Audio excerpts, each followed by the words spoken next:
In this video, we will mostly be exploring the relationships between arcs and angles in a circle, and that's going to depend on if the vertex of the angle is at the center, then the angle equals the arc. If it's on the circle, then the angle is half the arc, or you could say the arc is double the angle. If the angle is in the circle, the vertex is in the circle, the angle is equal to arc plus arc divided by 2. If the angle is outside the circle, the angle is equal to the big arc minus the small arc divided by 2. We'll also look at segment relationships, where if you're inside the circle, it's part times part equals part times part. And if you're outside the circle, it's part times whole equals part times whole. But first, we have a little bit of vocabulary to talk about. So this is sort of a matching. So we're not going to use any word more than once. Okay, so segment BC. Segment BC is right here. That is going to be a chord. All right, it begins and ends on the circle. That is a chord. All right, segment BF. Okay, segment BF goes outside the circle. So this is going to be a secant. Okay, it's really a secant segment, but I don't see a choice for secant segment, so it must be secant. All right, so we had a chord which stays inside the circle and a secant which stretches outside the circle. All right, how about segment GC?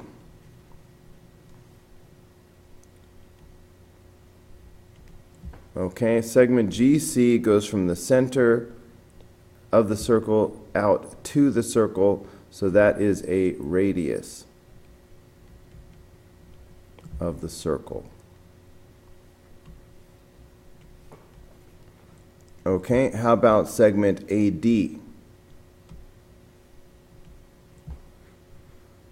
All right, segment AD is also a chord, but it's a special chord that goes through the center of the circle, and that is called the diameter.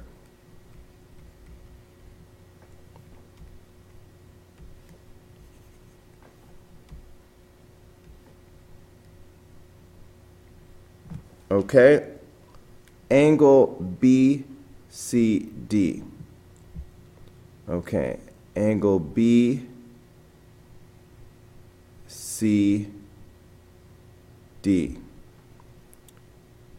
Let's see. Oh, this is an inscribed angle.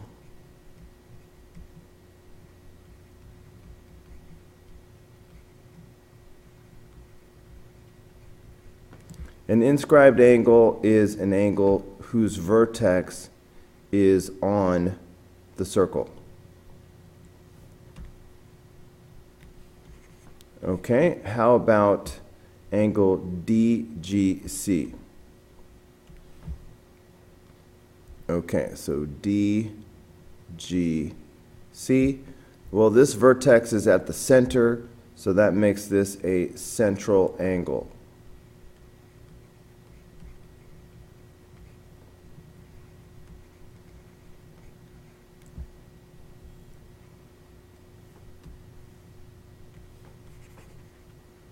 Okay, arc ABC. All right, here's arc ABC. All right, this arc is clearly less than half the circle, so that makes it a minor arc.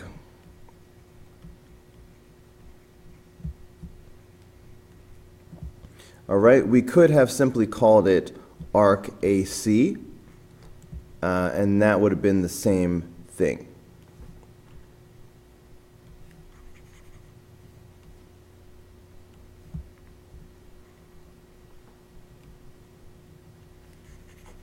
Okay, how about arc ACD? Okay, arc A, C, D. That is half the circle. That is a semicircle.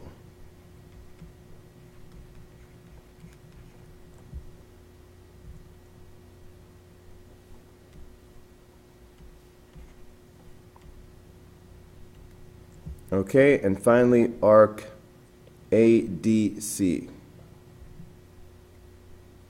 All right, that means we have to start at A, pass through D before we arrive at C.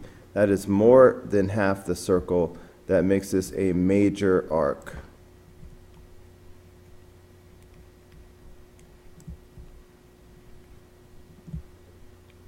Okay, so let's talk about some of the vocabulary that was not mentioned here, just to make sure it's covered for this review. A tangent is a line or segment or a ray or what have you that touches the circle at a single point. So segment DF, for example, would be a tangent segment. You know, if we extended it, then now it would be a tangent line. All right, but notice how it touches the circle at a single point. So that's what makes it a tangent. And the point where the line touches the circle is called the point of tangency. All right, so point D would have been the point of tangency. And I could have said segment DF for a tangent. And of course, point G is the center of the circle. All right, so now we covered it all. When you have the vertex at the center, the angle and the arc have the same measure. So, for example, I see this 150-degree angle right here.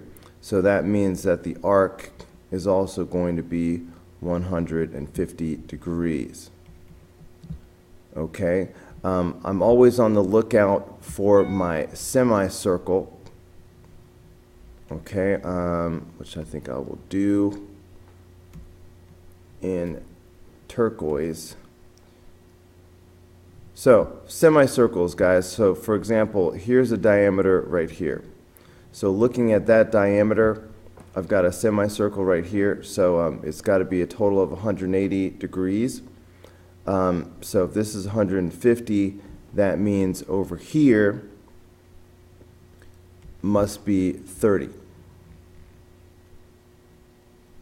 All right, so that's 30.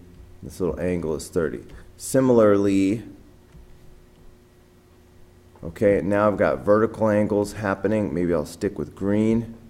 So like if this is 30, then this is 30, then this is 30. So we've got all that going on. Now, I probably should not have erased my turquoise line that fast. Let me put it back again for another minute. Let's look at the upper semicircle. So I've got 30 right here. That leaves 150 to be shared between these two angles right here. So this portion, the rest of the semicircle has to be 150, total of 180. These two marks mean that these two angles are the same. So if I take this 150, divide it by 2, I get 75 and 75. So that's how I know that this is 75 and 75, which means that this is 75 and 75. Okay, total of 150, if anybody asks.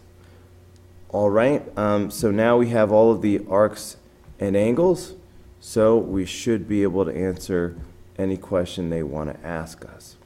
So the measure of angle BRC. So BRC is this 30-degree angle right here.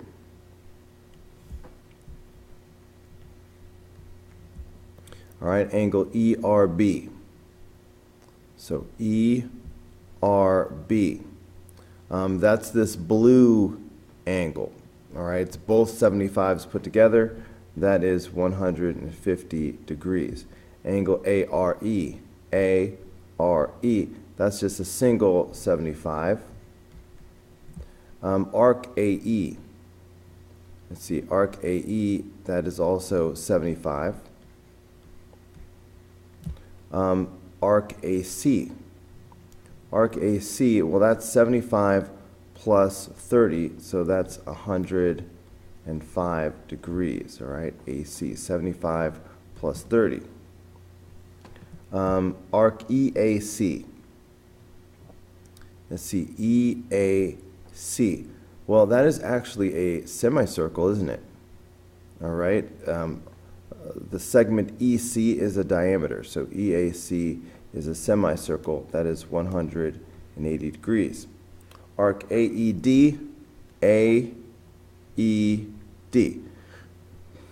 That's another 75 plus 30. That's another 105 degrees. All right, what I would encourage you to do is always start with your diameters and semicircles and see what that can give you. So in this case, you do this again. I've got a diameter right here. So focus your eyes on this and decide what you can figure out based on this. So if this is 36, you know, maybe I can use a smaller ink. Nope. So I've got 100 right here. If this is a semicircle, then that tells me what this is going to be right here. Okay? So I can see that this must be 80 because it has to be 180, 100 plus 80. Similarly, looking at this side of the circle, another semicircle, I should be able to know what this is. Okay, based on the fact that I have 36 happening right there. Okay, let me slide this over a little bit. Where'd it go? Okay, there it goes. I should be able to do 180 minus 36. So that's 144. So that tells me that this green arc over here is 144 degrees. Now I have all the arcs, so that puts me in a much better position to answer any questions that come up. Okay, now I've actually answered one of these questions already because we found x. All right, x must be that 80. So all we need is to find this angle y. So this vertex is inside the circle. It's not at the center. It's just inside the circle. That tells me that we are dealing with this situation right here. Angle is equal to arc plus arc divided by 2. Okay, so that's why I'm going to do this. Okay, so look, focus on these lines right here. Boom. All right, I'm basically tracing angle y, and it sort of creates this hourglass shape. All right, and the two sides, the two ends of the hourglass are the two arcs I need to see. All right, I need the arcs that are inside the angle. So it's the 36 and the 80. So that's why I'm going to go angle equals arc plus arc divided by 2. So y is equal to 80 plus 36 divided by 2.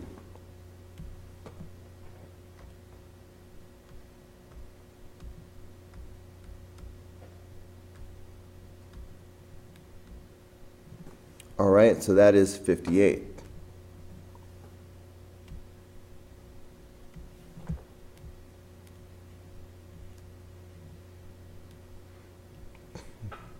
Okay, moving on to number 4. Now, I don't have a diameter, so I can't do the semicircle trick.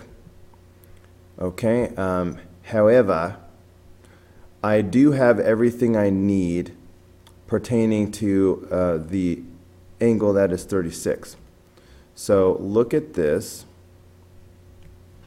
All right, focus your eyes on this angle right here, this 36-degree angle that goes outside the circle. Now, the two arcs that are inside that angle are this arc right here is inside the angle, and this arc is inside the angle. So, when I have an angle whose vertex is outside the circle, this is the formula that I'm using. Angle is equal to the big arc minus the small arc divided by 2. So that's what I have here. So that's why I'm going to go angle is equal to big arc minus small arc. So 106 minus x divided by 2. So then it's just a matter of solving this. So the easiest thing to do is to multiply both sides by 2. That's going to cancel these out. All right, 2 times 36, that's going to be 72. So I'm going to have 72 is equal to 106 minus x. Then I might subtract 106 from both sides.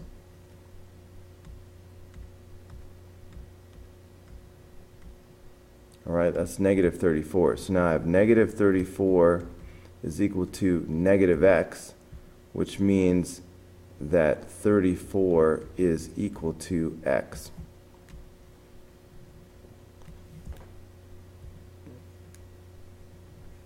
Okay, so x is 34. Now if I go ahead and actually put that in the picture, so I'm going to squeeze my 34 in right there, because now I'm in a position to find y. Because now I have all of the other arcs in the circle except for y. So I should be able to subtract from 360 since that's a full circle. So 360 minus 106 minus 102 and minus 34. I'm subtracting all of the angles. So that leaves 118. So y is 118. Other than diameters, and there are no diameters in this picture, the second thing I look for are inscribed angles. So that means we're dealing with this second situation right here. When you have an angle whose vertex is on the circle, that angle is half of the arc, or the arc is double the angle. All right, both are true. So, for example, if this is 38, all right, then this arc should be double that. So that's going to be, what, 76?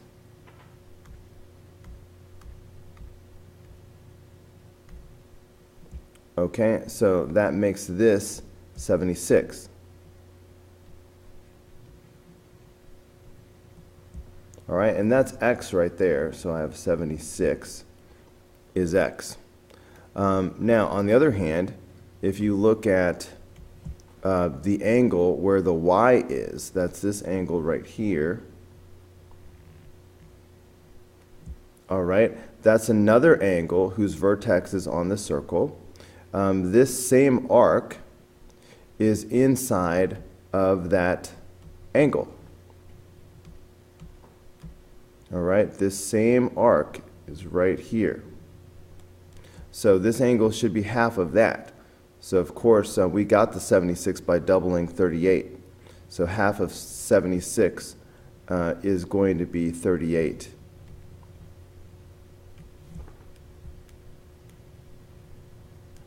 So there you go. All right, this circle is basically broken up into only 2 arcs. If you look at these 2 points right here, it separates the circle into this 110-degree arc, and then you have the arc where the x is the rest of the circle. So I should be able to very quickly find the x by subtracting from 360. Okay, so that's 250. Okay, so this big old arc out here is 250. Now, so this is just another version of this situation where we have the vertex outside the circle. So the angle is equal to arc minus arc divided by 2. Okay, so that means that the angle is equal to the big arc minus the small arc divided by 2.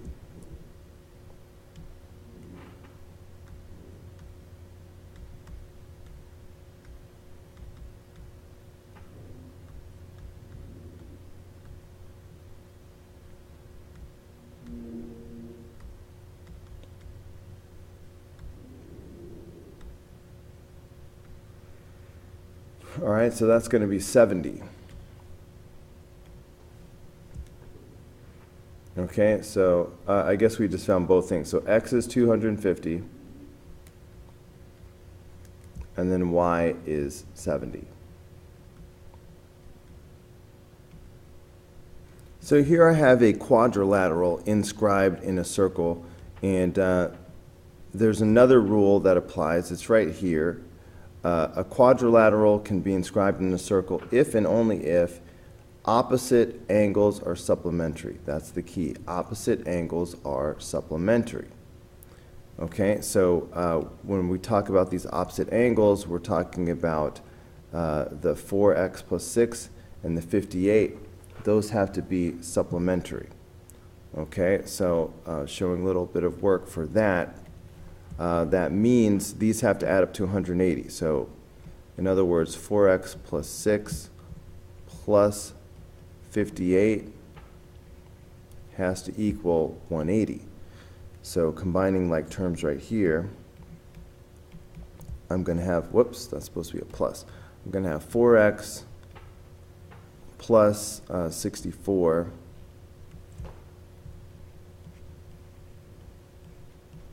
is equal to 180. Then I need to subtract 64 from both sides.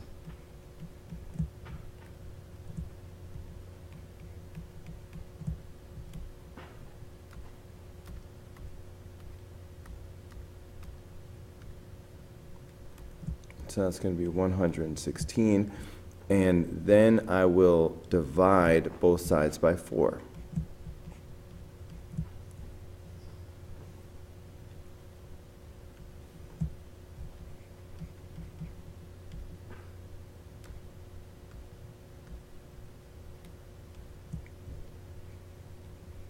Okay, so x turns out to be 29.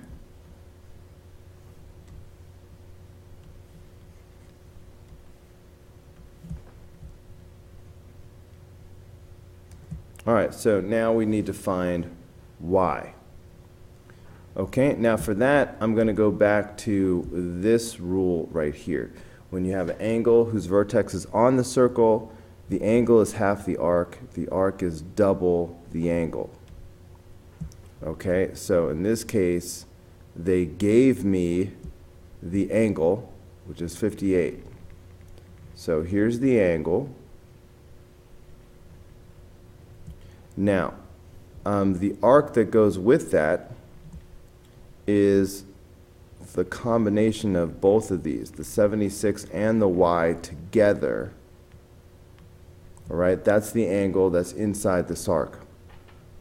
So anyway, if I double this angle, that should give me the arc, right? So if I do 58 times 2, that's 116. All right, so that means that this red arc is 116. All right, now that includes the 76 and the y. So if I just want the y, I should be able to subtract the 76, and that should tell me what y is. So if I do 116 minus that 76, that leaves 40. Okay, because in other words, right, if this is 40, then 76 plus 40 together, that's 116. So y is 40.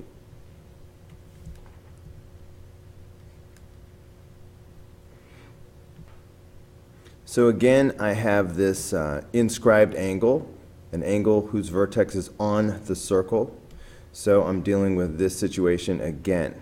The angle is half the arc is double the angle. Okay? So I think I will use the version of this where I say that the arc is double the angle. Okay, see if I can squeeze this in the picture. So so the arc, which is 3x minus 44, should equal double the angle. Okay, so if I double this, so 2 times x should equal the arc. So now it's just a matter of solving this. So of course this is really just 3x minus, minus 44 is equal to 2x. Now, so I guess I will just go ahead and subtract 3x from both sides. I'm hesitating because I don't like to have a negative x, but it'll only last for a second, so it should be painless. So this means that 44 is equal to x. Okay, great. So x is 44. All right, so this is 44 right here. Now that I know that x is 44, I can substitute that in for x right here. Okay, so this is 44. X is 44. That means if I want to find the value of this arc, I can just do 3 times 44 minus 44. Okay, that should be 88.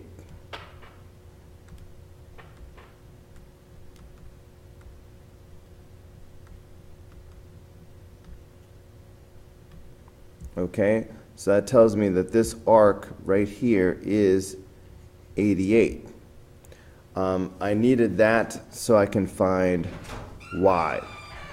So if I subtract from 180, because this is a semicircle, I've got a diameter happening.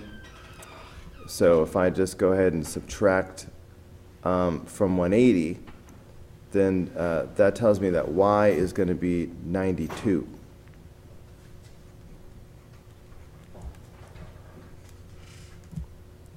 Right? Because I'm just doing 180 minus 88.